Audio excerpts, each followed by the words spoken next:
Гледачи, добар ден, еве го, тука сме сега во другиот дел од нашето студио, кое што е опремено вака фудбалски и ево знакот на Европското првенство во Германија. Тука со мене е колегата Боријан Бојчев, кој се покаже како исклучително добар аналитичар.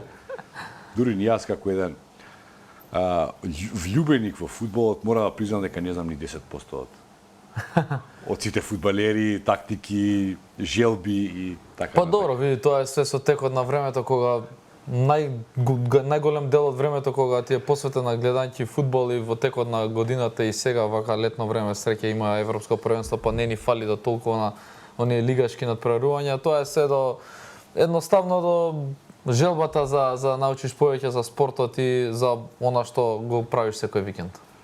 Добро, ајде сега повторно ќе имаме прилика да ни го споделиш твоето знаење. Дај да одиме прво со резултатите кои што вчера се направите кои вчера се одигра.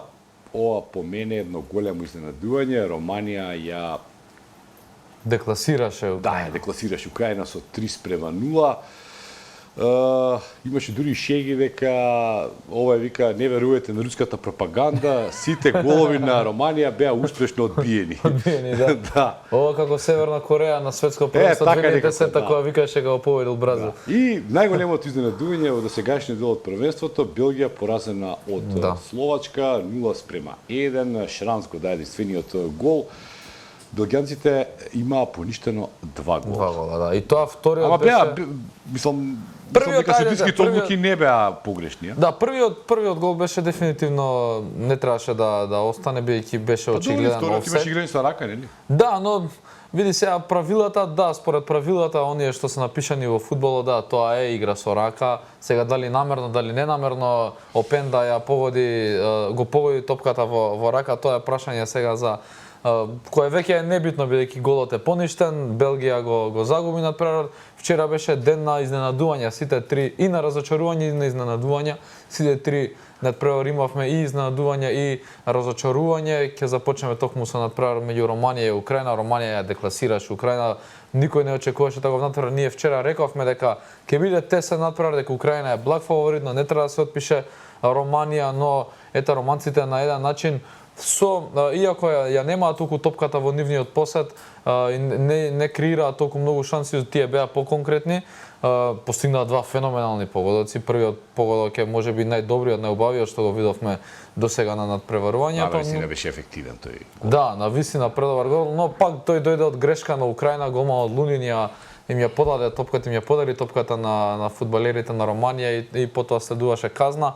Во второто полувреме украинците не беа доволно квалитетни, не заслужија да постигнат гол, бидејќи навистина не ни креира некои преголеми шанси, но ето Романија за сега Романија ни се чинеше дека беше најголемото изненадување досега, но потоа се појави Словачка во тој надпревар од 18 часот. Белгија огромен фаворит, иако таа екипа не е она што ја знаеме, таа златна генерација. Немалку мора признаме Де Брујне ме разочара, но потоа ако добро размислиш, нели, ако на претходниот надпревар многу разочара Фил Фоден, а сега Де Брујне можеби па тие се добри бидејќи играат заедно со уште еден куп на други скапи звезди во Манчестер Сити, а вака сам по сам некако и не е толку лесно да се. Мене не на пример и вчера и Доку беше очаен. Да, мене многу ме разочара нападот на Белгија. Знаеме дека одбраната им е слаба точка, види одбраната на Белгија се состои од двајца играчи кои играат во англискиот чемпионшип, тоа е Кастанје и Фаес. Да, не се тоа големи имиња. Да, едниот играше Кастанје Долан играше во Лестер, сега играш на Фулам, но Фаес играше во Лестер во втората лига. Јани Караско кој е познат како лево крило, десно крило, тој вчера играше лев бек бидејќи им недостасуваше лев бек, двајца имаат повредени леви бекови. Вертонген исто повреден, така да мораше некако да комбинира новиот тренер на Белгија со некои не толку искусни фудбалери на овие првенства, но и нападот беше тој што разочара Лукаку. Знаеме дека нема најдобра сезона во дресот на Романо. Ветеранел. Да, но вчера беше толку одличен беше. Да, вчера имаше толку големи шанси промашени што да, тој можеби познат дека промашува шанси. Да, он искористи две шанси искористи, за жал за него двата гола беа поништени, но најквалитетното нешто што го видовме од Белгија беше играчите од клубата кои влегоа. И Луис Опенда, кои оние што пратат Бундеслига знаат дека тој имаше феноменална сезона во Лајпциг, но и претходно во Ланс, така да он е одличен млад фудбалер, млад нападјач, сега кој Бакајоко од ПСВ кога влезе во игра донесе малце свежина, но кај Белгија се чувствува на напнатост, бидејќи познато и оние кои ја пратат белгиската репрезентација со подолги години знаат дека има одредена непочит меѓу соиграчите, имаше доста кавги низ годините, сега да не навлегуваме во детали зошто меѓу Де Брујне и Куртуа, тие некои поради девојката што ја има сега Куртуа, но има и други имаше и други некои коментари, пример Де Брујне на претходното првенство имаше кажа дека има таму и обременети се оние фламанско-валонски односи, да не влегуваме во политика, но да, но Де Брујне имаше изјава дека они се дедовци, да, дека се дедовци, дека се пензионери. Француски, не зборат потоа на холандски и така натака. Тоа се преведува сето тоа и на терен се преведува, се гледа и по движењето на телото, го видовме Леандро Тросар вчера имаше, јас бидејќи него го пратам како навивач на Арсенал, најмногу го пратев него и немаше движењата на телото како не заинтересиран, истото беше и со Де Брујне, единствено некој што пробува во средината беа Мангала и Онана кој донесува некој живот во средината, но дефинитивно не беше доволно за победа на Белгија. Добро, да, и вчера се одигра уште еден надпревар. Да.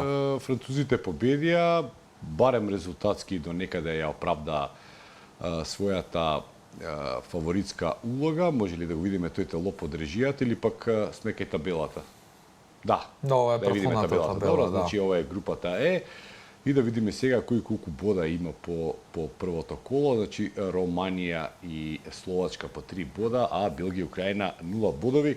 Ова е нешто навистина неочекувано. Неочекувано, да. Никој не можеше да очекува. Сите очекува обратно да биде групата, некако Украина да е прва, Белгија да се втора. Да, овие две да се борба за третото место, но ете, секако е се уште рано, само еден надпревар одигран, така да останува има отворени врати за сите. Украина ќе има најтежок пат, но не треба да се отпише Украина, бидејќи наистина тие може да ја победат Словачка. Таа гол разлика е клучна во она кој ќе оде како трет. Да, како најдобро трето. Хрватска и Романија во моментов се да кажеме со најмалце шанси, доколку бидат трети. Трети, да, дефинитивно. Добро, одиме сега значи со она што се случуваше во преостанатата група, значи еден надпревар се одигра помеѓу Франција и Австрија. Автогол Вобер или Вебер, како се Вебер, да. Вебер, во 38-та минута.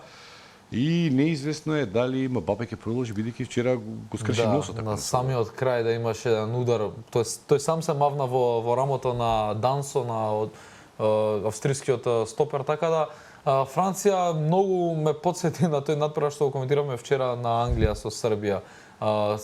Преголем фаворит Франција во овој надпревар, се очекуваше да покаже што знаат, но едноставно дали не сакаше Дидие Дешам да тактизира премногу, да покаже премногу на овој дуел, малку ротираше, малку кој очекуваше Енголо Канте да стартува од самиот почеток, сите очекува Камавинга да започне, знаеме дека Чуамени е повремен, па затоа не почна од самиот почеток, но Енголо Канте изненади, но беше наистина најдобар на период. Сите очекува дека тој од кога замина во Саудиска Арабија дека неговите квалитети веќе се паднати, дека Саудиска Арабија не е така слаба. И не е така слаба лига, да, но во споредба со европски, барем она што го знаеме Канте каде што играше во Челси во последните години, неговото ниво воопшто не е паднато, тој вчера беше насекаде на теренот. Дешам малку и ризикуваше со одбраната, Кунде играше десен бек, Упамекано и Салиба. Салиба не е навикнат да игра на таа лева позиција во одбраната, тој во Арсенал е навикнат да го има Габриел покрај него што е левак и затоа му е многу полесно топката да изнесува, но со Упамекано беа доста солидни во одбраната и Тео Ернандес беше навистина феноменален, имаше 3-4 продори по левата страна. Ембапе беше, иако се повреди на крајот, сега е со скршен нос и не се знае дали ќе игра на дербито со Холандија. Ембапе имаше една многу лесна шанса која требаше да искористи за калибар на негово ниво играч. Тој требаше да искористи, но Франција не покажа од она што се очекуваше, немаа некои големи шанси. Најдобрата шанса можеби дојде преку Жиру во самата завршница, кога Жиру му само што сакаше да мавне топка да таа му рипне, имаше малку тешко, лошо движење топката, па ја промаши Жиру, но доста разочарувачки надпревар за Франција, а и Австрија не покажа ништо за разлика од Србија која барем имаше некои шанси. Да, беше дури Англија. здодевен надпревар. Да, доста здодевен надпревар и Гризман не покажа нешто што се очекуваше од него. Рабио беше солиден. Значи, ако Англија и Франција не покажа баш многу и некако нивните фаворитски улоги како да се малку, нели, да не сме веќе толку убедени дека ќе го освоат ова. И до сега, да кажеме, од редот на фаворитите, германците беа изворедни со Шкотска и шпанците беа повеќе од добри против Хрватска. Да, но пак ќе кажам, тој што игра најдобар фудбал, најубав фудбал за око, секогаш освојува. Знаеме тоа и по Италија, на првните првенства сме знаеле и за Грција и за Португалија, тие не го играле најквалитетниот фудбал. Италија никогаш не била фаворит, но да, но ете, па и Грција и Португалија кога биле шампиони. Актуелен европски шампион. Да, но е актуелен европски шампион и не треба да се подцени, затоа и се уште не ги отпишувам ни англичаните ни французите. Во ред, тај да видиме од режијата ни пуштат од денешната програма, кои се надпреварите кои што денеска ги очекуваме.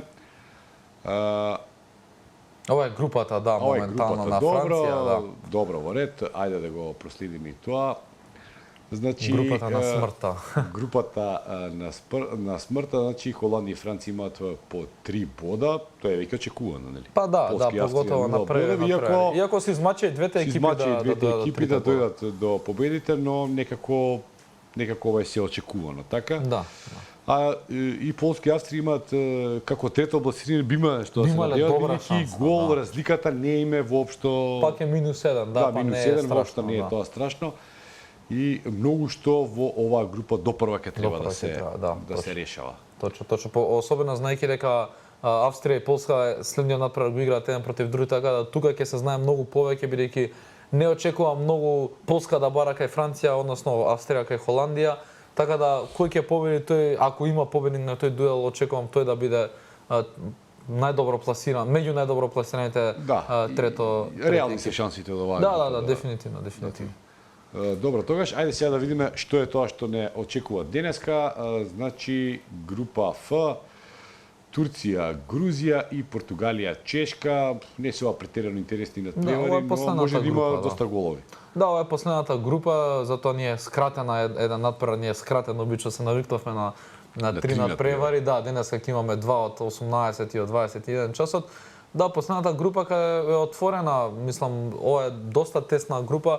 Турција, ќе видиме, останува дали таа енигма кај Турција, бидејќи претходното надпреварување беа за многумина беа една од најпоценетите нации кои може да изненадат, но тие на крајот разочара. Не изненадија никого. Не изненадија никого, да, туку сосема спротивна разочара. Грузија нема наивен. Грузија не е воопшто наивен, сите ќе речат дека тие го имаат Кварачкелија и дека се one man squad, како што многумина велат, но тоа е една доста интересна екипа. Говори за романците вчера, па. Да, но ете се покажа. Романија не ни има некоја звезда, и Кварачкелија е некоја звезда, иако Наполи немаше сјајна сезона година, но Кварачкелија е еден сјајен играч кој знаеме сите какви се неговите квалитети, го видовме и во Скопје, каде буквално ја издоминира нашата одбрана. Така да очекувам да биде цврст надпревар, може да има неколку голови на овој надпревар, бидејќи и Турција сака да игра офанзивен фудбал. Има доста добри и квалитетни напајачи како Арда Гулер од Реал Мадрид, како Хакан Чалханоглу, веќе го нема оној искусен напајач кој што е Бурак Илмаз, но тука е Јазици, тука се неколку фудбалери кои играат сите во топ 5 лиги во Европа. Одбраната е стабилна со Сојунчу, со десниот бек од Рома, Чакир, мислам дека се викаше, ако не грешам. Така да Турција има all around стабилна екипа, влегува како благ фаворит против Грузија, но секако Грузија има за што да игра, бидејќи и да не извади добар резултат на овој надпревар. Оние претходни анализи што кажувавме, Чешка и Грузија ќе се борат за третото место, кога сме кај чесите. Португалија е огромен фаворит. Таа е фаворит, еден од главните фаворити за освојување на европското првенство, значи не само во овој надпревар. Да, дефинитивно, и сега останува да видиме дали во кој кош ќе влезе Португалија, во кошот на Германија и Шпанија, екипи кои се фаворити, добро играат и извадија убедливи резултати, или Франција и Англија кои не покажаа многу победи, но не Според многу со огромна аналитичари, Португалија го има најкомплетниот тим. Да, дефинитивно. Значи кога ќе ги споиме не само првиот и замените кои ги има Португалија, тие се покриени на секоја позиција со по еден или со по двајца или тројца дури играчи. Значи кога ќе тргнеме од голманите, тројцата голмани почнувајќи со стартниот Диого Кошта од Порто, тој е еден од најдобрите млади голмани. Тој го покажа, тој на светското првенство беше феноменален. Тука е Руи Патрисио, тука е Хозе Са, Руи Патрисио сега веќе во Рома, во залез на кариерата, веќе во своји поискусни години. Хозе Са го наследи него во Волверхемптон, така да тројца феноменални голмани. Одбраната е составена од искуство, како Пепе, како Рубен Диаш, што се доста искусни фудбалери кои имаат зад себе огромна кариера. Бековите нема потреба да ги коментираме, тука и Жоа Кансело, тука и Нуно Мендеш и Диого Дека се Далот. единствени што имаат два фантастични бека. Па да, и на нема двете репрезентација која може да се пофали со такво Да, нешто. и тука и тоа е огромна предност за Роберто Мартинес, тренерот на Португалија. Тој може да експериментира. Ако сака по-офанзивен фудбал, може да игра и со Кансело, и со Мендеш. Ако сака по-дефанзивен, поголема стабилност, тука е Диого Далот од Манчестер Юнайтед. И Мендеш Мендеш мислам дека се како стартен, тука е Рафаел Гереро, но тоа е исти квалитет на играч со офанзивни карактеристики. Средината може да комбинира со која сака комбинација, тука е Рубен Невеш, тука е Жоао Невеш, младиот талент од Бенфика за кој најголемите екипи се луди по него ова лето и се очекува 100 милионски цифри се вртат околу неговото име. Тука е Бруно Фернандеш, тука е Палиња која носи таа стабилност како стол во средината, напаѓачот, везњакот на Фулам кој се поврза со Бајерн Мюнхен сега, крилата со Бернардо Силва, со Рафа Леао, Жоао Феликс и на деветката знаеме дека тука е капитенот Кристијано Роналдо. Што најверојатно ќе почне од првите минути на овој надпревар, за понатаму ќе видиме. Тука е Гонжало Рамос, така да Португалија, како што кажавме, најкомплетна екипа на лист, но ќе видиме како ќе се Во покажат. квалификациите игра многу ефикасно и Да. има навистина течна игра. Тука пред се, например, беше многу интересно да се гледа како Бруно Фернандеш кој во Юнайтед не може да се препознае, а тука игра како Супермен. Па да, има и Бруно Фернандеш има малку поразлична улога, бидејќи во системот на Ерик Тен Хакон во последнава сезона особено беше повлечен малку поназад, имаше на друга улога со долги топки диагонали кон Хојлунд, кон Рашфорд, кон Ентони. Тука има малце она класична креативна улога за која најпознат, бидејќи има повеќе слобода. Тука и Бернардо Силва, тука и Леао на бочните позиции, тука и Диого Жота, да не заборавам да го споменам, кој е еден од најефикасните фудбалери во англиската премиер лига, според тоа минутс пер гол. Тој нема многу голема минутажа, но има многу голови постигнува, да. Така да тој е многу ефикасен фудбалер. Така што португалците имаат феноменален тим на лист, пак ќе напоменам, Чешка не треба да се потцени, бидејќи чесите имаат за што да играат, има мотивирани од она вчера што го изигра нивниот стар пријател Словачка, можат и они имаат причина зашто да бидат подобри од Словачка. Од Словачка, да, имаат причина зашто да направат нешто повеќе, бидејќи на лист, па ќе кажам, па и Чешка има поквалитетна репрезентација од Словачка на лист. Тоа ќе го видиме според резултатите денеска и во наредните два дуела во нивната група, дали ќе успеат да направат некој поголем резултат од Словачка. Значи, ајде во ред, кога збориме за нели големите познати репрезентации како Португалија, Германија, Белгија, Франција, Да. тука нели, но кога почна да го објаснуваш турскиот, грузискиот тим, тоа не мислам дека Те беше. изгуби више. Да, јас изгубив тука. Се изгубив на вистина. Бојчев, мислам дека го исцрпевме времето денеска. Да. Утре во исто време повторно ќе анализираме тоа што Два надпревари за жал само, но се надеваме дека ќе бидат квалитетни. Ја мислам дека има многу голови, пак има за што да се зборува. Да се надеваме, да се надеваме. Почитувани гледачи, ви благодарам на вниманието, ви останете со Слободен печат.